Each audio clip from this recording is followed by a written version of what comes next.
اعوذ باللہ من الشیطان الرجیم، بسم اللہ الرحمن الرحیم۔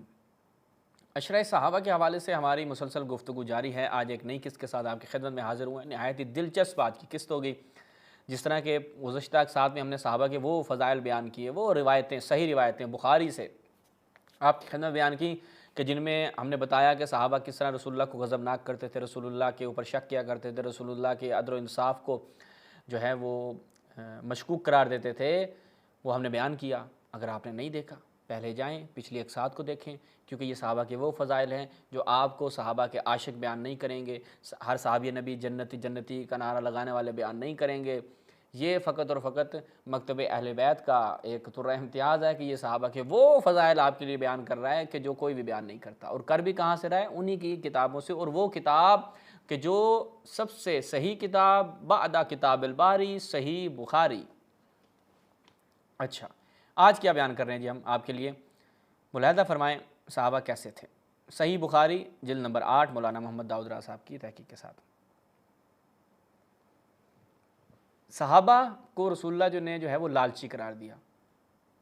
کیسے؟ روایت نمبر 6590۔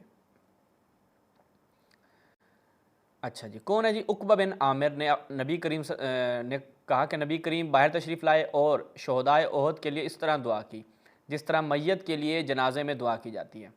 پھر آپ ممبر پر تشریف لائے اور فرمایا، لوگو میں تم سے آگے جاؤں گا اور تم پر گواہ رہوں گا، اور میں واللہ اپنے حوض کی طرف اس وقت بھی دیکھ رہا ہوں، اور مجھے زمین کے خزانوں کی کنجیاں دی گئی ہیں، یا فرمایا کہ زمین کی کنجیاں دی گئی ہیں۔ خدا کی قسم میں تمہارے بارے میں اس بات سے نہیں ڈرتا کہ تم میرے بعد شرک کرو گے۔ مجھے نہیں لگتا میرے صحابہ جو ہیں وہ میرے بعد شرک کریں گے۔ ٹھیک ہے، مسلمان ہو گئے، شرک نہیں کریں گے۔ کیا کام کریں گے یا رسول اللہ؟ آپ کے صحابہ جنتی صحابہ آپ کے وہ کون سے ایسے کام ہیں جو کریں گے؟ تو رسول اللہ نے فرمایا، البتہ اس سے ڈرتا ہوں کہ تم دنیا کے لالچ میں پڑھ کر ایک دوسرے سے حسد کرنے لگو گے۔ صحابہ دنیا کے لالچی بن جائیں گے، ایک دوسرے سے حسد کریں گے۔ بھائی صحابہ کی تو رسول اللہ نے پرورش کی، یہ صحابہ کو تو خدا کے چنیدہ افراد ہیں۔ آپ لوگ بڑی وہ حدیثیں پڑھتے ہیں کہ صحابہ کیا ہیں؟ رسول اللہ کے چنیدہ افراد ہیں۔ یہ روایتیں کیوں نہیں پڑھتے؟ کیا یہ روایتیں بخاری میں نہیں ہیں؟ یہ روایتیں مسلم میں نہیں ہیں؟ یہ روایتیں صحیح نہیں ہیں؟ کیوں نہیں پڑھتے لوگوں کے سامنے؟ کیوں یہ ڈبل سٹینڈرڈ ہے آپ لوگوں کا کہ صحابہ کا ایک سکے کا رخ تو دکھایا جاتا ہے، دوسرا رخ نہیں دکھایا جاتا؟ تو یہ ہمارے جنتی میٹھے میٹھے صحابہ۔ اچھا، اس کے بعد ہم ایک قدم آگے بڑھتے ہیں، صحابہ اور کیا کام کرتے تھے؟ ابھی تو بہترین دیکھیں، یہ ایک نقطہ کہ جو توجہ کیجیے گا، بخاری مسلم میں یہ روایت آئی، صحیح بخاری مولانا محمد داؤد راز صاحب کی تحقیق کے ساتھ۔ یہاں پہ روایت نمبر ہے 3456۔ روایت کیا ہے؟ روایت یہ بیان کی کہ ابو سعید نبی کے وسلم نے فرمایا، تم لوگ پہلی امتوں کے طریقوں کی قدم بہ قدم پیروی کرو گے۔ ٹھیک ہے، یعنی کیا مطلب ہے؟ صحابہ سے فرمایا کہ تم لوگ ان امتوں کی پیروی کرو گے جو تم سے پہلے گزر چکی ہیں، شبرن بے شبرن، وجب با وجب، بالشت با بالشت، قدم با قدم۔ ٹھیک ہے، اب انہوں نے کیا کیا تھا؟ تحریفات کی تھیں، صحابہ نے بھی تحریفات کی، انہوں نے بھی اولیاء خدا کے ساتھ ظلم کیا تھا، انہوں نے بھی اولیاء خدا کے ساتھ ظلم کیا، انہوں نے بھی دین کا چہرہ مسخ کیا، انہوں نے بھی دین کا چہرہ مسخ کیا۔ تو لہٰذا یہ تو رسول اللہ کی پیشن گوئی تھی، دین میں بدعتیں ایجاد انہوں نے بھی کی تھیں، انہوں نے بھی کی۔ تو لہٰذا یہ جو رسول اللہ کی حدیث ہے، یہ جو پیشین گوئی ہے، یہ متحقق ہوئی، یہ ثابت ہوئی۔ اور کیا جناب، جب رسول نے فرمایا کہ تم ان کی پیروی کرو گے، اگر وہ لوگ کسی سائنے کے سوراخ میں داخل ہوئے تم بھی اس میں داخل ہو گے، یعنی اس قدر دقیق جاؤ گے۔ انشاءاللہ اس روایت کے ذیل میں ہم مزید ایک جہت سے آگے اسی عشر صحابہ میں گفتگو کریں گے، لیکن فی الحال اس روایت سے یہ چیز تو واضح ہوتی ہے کہ پھر ہم نے پوچھا، یا رسول اللہ آگے کیا ہے جی؟ کیا آپ کی مراد پہلی امتوں سے یہود و نصارہ ہیں؟ آپ نے فرمایا پھر کون ہو سکتا ہے؟ یعنی یہود و نصارہ نے جو کام کیا۔ اب دیکھیں یہود و نصارہ نے کیا کیا کام کیا تھا، وہ میں نے آپ کی خدمت بیان کر دیا کہ یہود و نصارہ نے کتاب اللہ میں تحریف کی، انہوں نے بھی دکھائیں گے انشاءاللہ، حضرت عمر سے لے کر آئیں گے، حضرت عبداللہ بن عمر سے لے کے آئیں گے، حضرت عائشہ سے لے کے آئیں گے، حضرت عبداللہ بن مسعود سے لے کے آئیں گے، ابی بن کعب سے لے کے آئیں گے، الا ماشاء اللہ افراد سے لے کر آئیں گے کہ انہوں نے قرآن مجید کے ساتھ بھی کیا کیا، حضرت عثمان سے لے کر آئیں گے، قرآن مجید کے ساتھ کیا کیا، رسول کی سنت کے ساتھ کیا کیا، رسول اللہ نے جو دو چیزیں چھوڑی تھیں، کتاب اللہ و اطرتی، کہ میں تمہارے درمیان دو چیزیں چھوڑ کر جا رہا ہوں، اللہ کی کتاب اور اپنی اطرت، دونوں کے ساتھ ان لوگوں نے کیا کیا؟ چونکہ پہلی امتوں نے بھی انبیاء کے بعد اور انبیاء کے ساتھ کیا کیا وہ آپ کے سامنے واضح ہے، دین میں بدعتیں ایجاد کرنا، تحریفات ایجاد کرنا، اذیت پہنچانا، آزار دینا، یہ سارے معاملات، تو یہ بھی یہی کام کریں گے، تو لہٰذا یہ تو رسول اللہ نے پیشن گوئی کر دی۔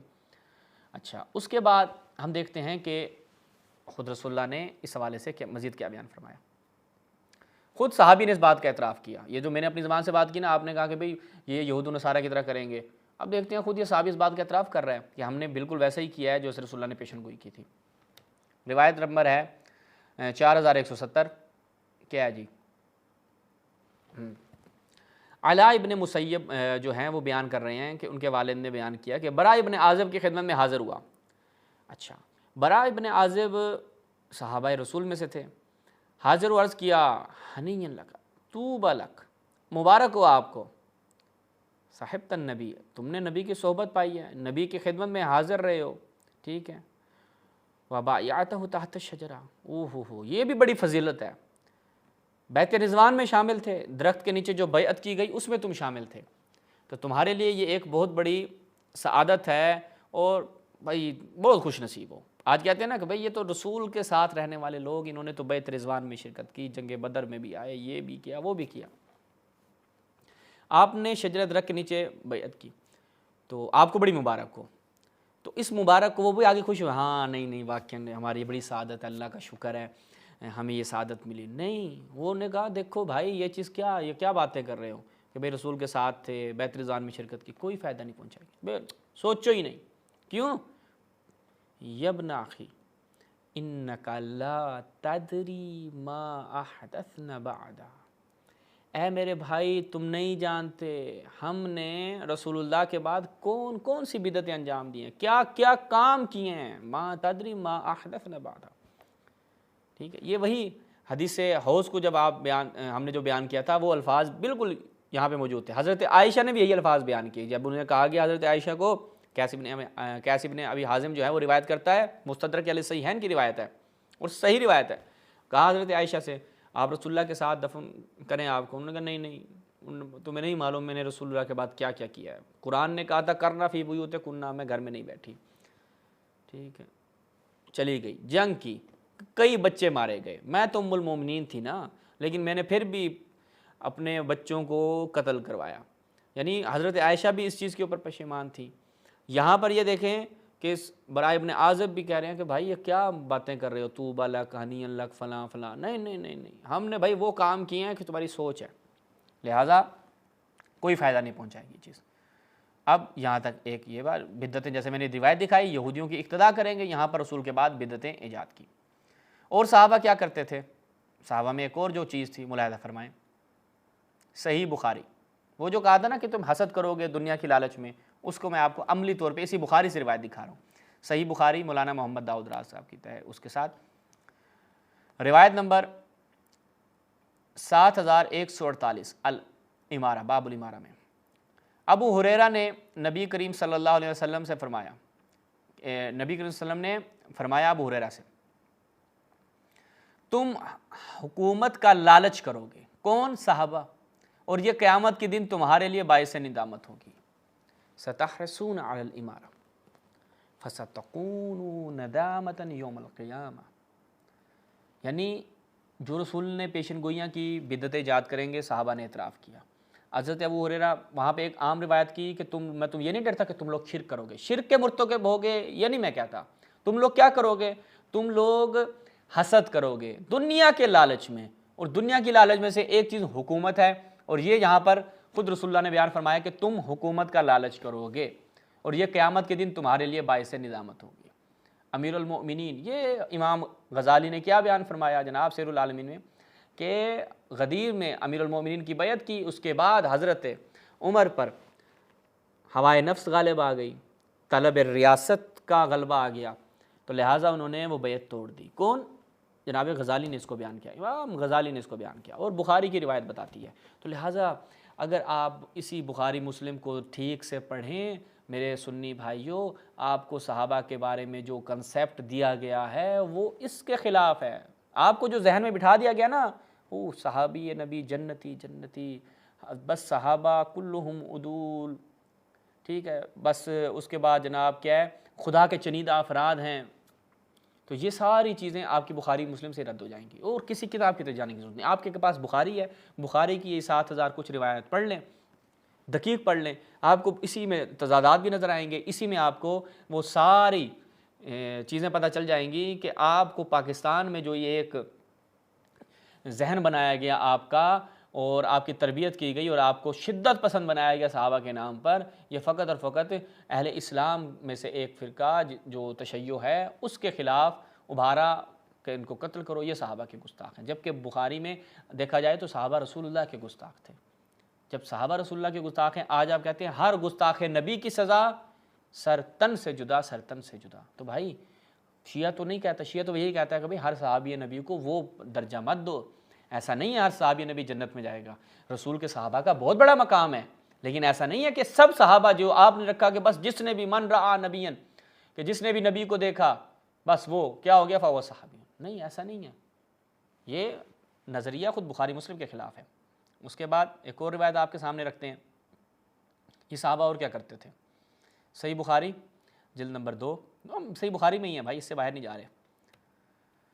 صحابہ اور کیا کرتے تھے؟ دیکھیں جی، جنگوں میں تو چھوڑ کے جاتے ہی جاتے تھے. یہاں پہ بھی نبی کریم صلی اللہ علیہ وسلم کے ساتھ نماز پڑھ رہے تھے. جابر بن عبداللہ نے بیان کیا، ہم نبی کے ساتھ نماز پڑھ رہے تھے، اتنے میں غلہ لادے ہوئے ایک تجارتی قافلہ ادھر سے گزرا، لوگ خطبہ چھوڑ کر ادھر چل دیے. آج بھی اگر رسول اللہ، یعنی آج بھی اگر کوئی مولوی صاحب جمعہ نماز پڑھا رہے ہوں اور باہر سے جو ہے وہ آ گیا پتیسا بڑا مزیدار جی والا آ جائے، تو لوگ اٹھ کے چلے جائیں بھائی پتیسا، یا وہ کہہ لے کہ مفت میں پتیسا، یا کوئی آ جائے باہر کہ بھائی حکومت پاکستان جو ہے وہ مفت میں یہ چیز تقسیم کر رہی ہے، سارے چھوڑ کے چلے جائیں، مولوی صاحب اکیلے لوگ ہیں. مولوی دی کیڑی عزت رہ گئی جے، مولوی تو اسے کھ نہیں سمجھ دیتا. مطلب ہے یعنی آپ کیا سمجھیں گے کہ بھائی مولوی صاحب کے ساتھ 4-5 بندے بیٹھے باقی سارے اٹھ کے چلے گئے، کتنی تحقیر ہے، کتنی توہین ہے مولوی صاحب کی.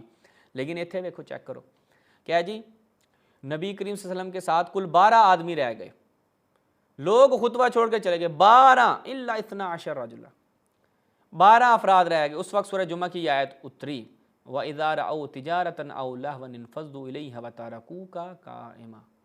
کہ یہ کیا ہے جی، جب یہ لوگ تجارت اور کھیل دیکھتے ہیں تو اس طرف دور پڑتے ہیں اور آپ کو کھڑا چھوڑ دیتے ہیں.